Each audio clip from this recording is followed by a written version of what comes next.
Good morning student, Jamniganj BEd college के online classes में आपका स्वागत है। आज हम बीए सेकेंड सेमेस्टर के कंटिन्यूअस असेसमेंट पे चर्चा करेंगे।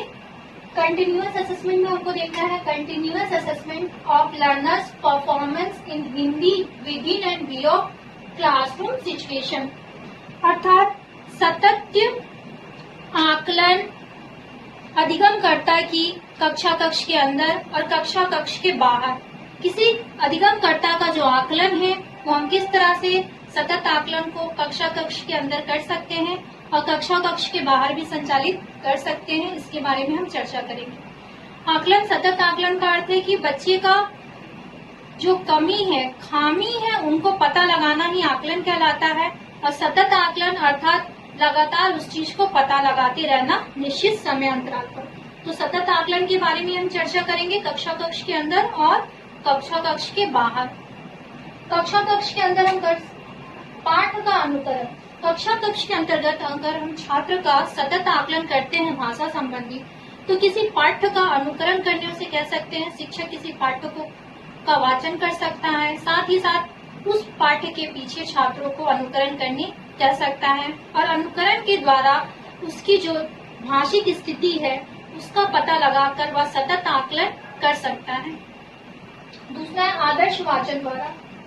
किसी पाठ्य को छात्र को कह सकते हैं कि वह कक्षा कक्ष के केंद्र में आकर या अपने बैठने के स्थान से ही उस पाठ का आदर्श वाचन करे और उस वाचन के द्वारा भी हम उसका सतत आकलन कर सकते हैं। पाठ आधारित प्रश्न, छात्र से उस पाठ के आधारित प्रश्नों को करके भी उनका सतत आकलन किया जा सकता है।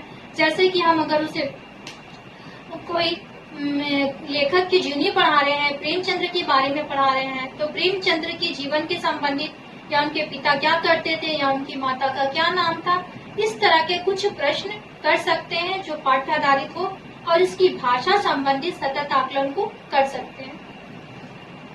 शुद्धोच्चारण की जांच, बालक किसी शब्द को किस तरह से बोलता है, किसी वाक्य को किस तरह से कहता है, क्या उसके वाक्य शुद्ध है, इन सबों की जांच भी हम कर सकते हैं और सतत आकलन के द्वारा जांच कर पता लगा सकते हैं। अब हम देखेंगे कक्षा कक्ष के बाहर हम किस तरह से छात्र का सतत आकलन कर सकते हैं।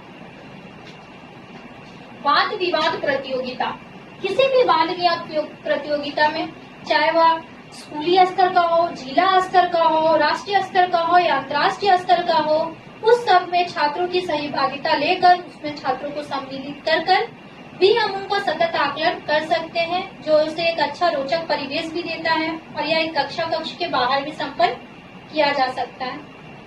साथ ही साथ भाषण प्रतियोगिता, किसी भी भाषण प्रतियोगिता में उस छात्र को सदस्य बनाकर उस प्रतियोगिता में उसे सम्मिलित कर उसका सतत और व्यापक आकलन किया जा सकता है।